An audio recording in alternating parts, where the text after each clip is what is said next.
Hi, this is Tim Donner with another edition of LNTV. Impeachment and the Kurds are just about all we're hearing about on the political front these days.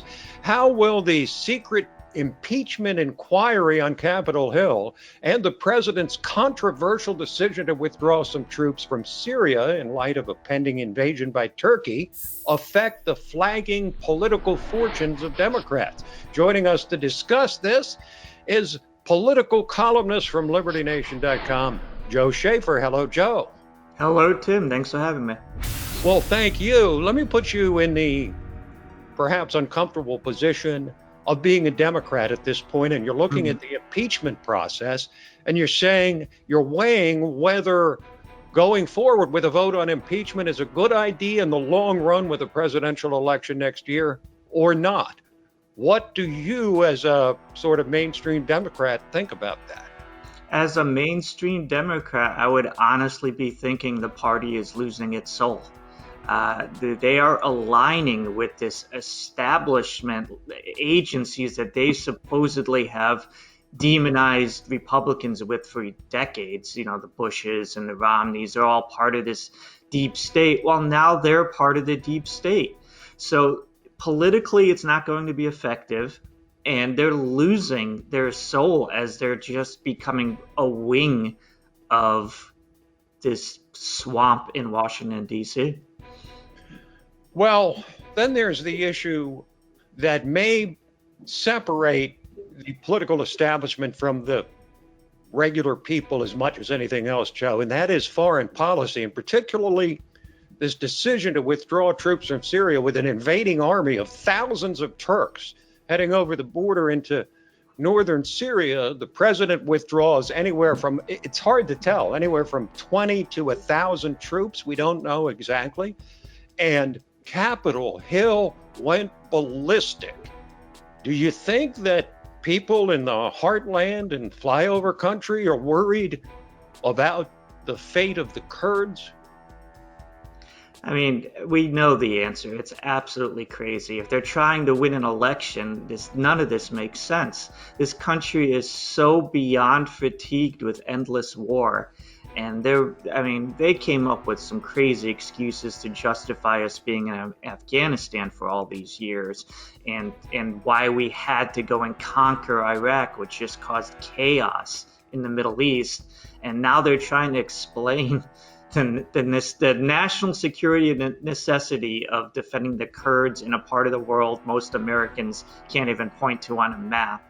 If you're trying to win an election, again, tying yourself into this, it's just a disaster. The American people want a secure United States border. They're not really worrying about what's going on halfway across the world. Well, what the Democrats have done in condemning Trump's move in Syria is to continue to position themselves, incredibly, as the party of war. They are the ones that seem to attack President Trump for weakening the American presence in the world. Did I miss something, or isn't that the kind of policy that the Democrats have been endorsing, withdrawal from foreign lands as often as possible over the last, half century? Yep. None of this makes any sense if you're going based on actual beliefs. But are these people motivated by beliefs? They seem to be only motivated by power. And whatever it takes for them to get power is what they'll go along with. And they'll do a complete 180 on their positions if they have to.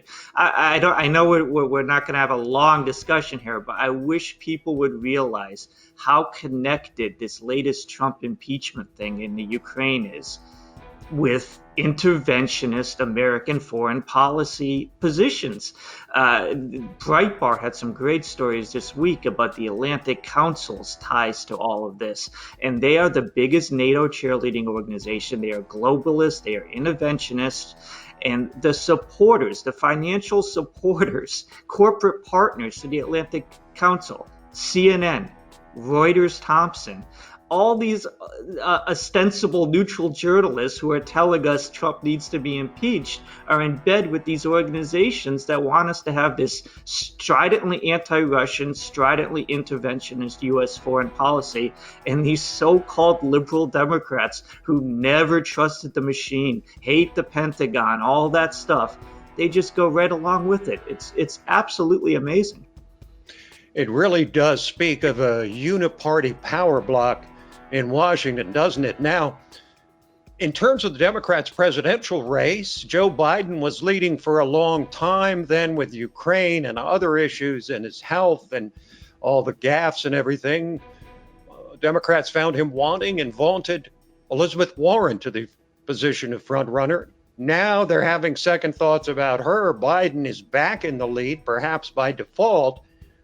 And the question seems to be arising, do we have anybody in the Democratic Party who can beat Donald Trump? And so I have to ask you the question, because the name has arisen afresh, Hillary Clinton.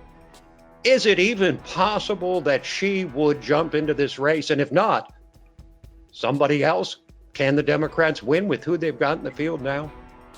Yeah, it's interesting. You've been asking me this question for a couple of weeks now, and it is a popular narrative. The establishment mouth organ, the Judge Report, and how funny is it to call them that? That's exactly what Matt Judge has become. Yeah. Had it as their lead story. Is there anybody else? And these Democrats are asking themselves, we don't think any of these people can defeat Trump. So there's Hillary's opening. Can she exploit it? I don't think so. I think the hostility that would be arrayed against her if she got into the race would be too much to overcome. But she wants to do it. And I don't think she really cares about what's best for the Democratic Party. She cares about what's best for Hillary Clinton. So she may do it. I don't think she'll defeat Trump. I don't think anyone on the horizon is out there who can defeat Trump. A lot of it is because of what we just discussed about. If they're going to be the party of the swamp, and Trump was elected to destroy the swamp, they're making it very easy for Trump to take them down in 2020. All right. Thank you, Joe. We'll pick up the conversation next week. Thank you. That's Joe Schaefer, LibertyNation.com political columnist. We hope you enjoyed this, or maybe even learned a thing or two. If you did, please subscribe to the LibertyNation.com YouTube channel. It's right down there in the lower right-hand portion of your screen. Till next time, I'm Tim Donner. Thanks for joining us for another LNTV.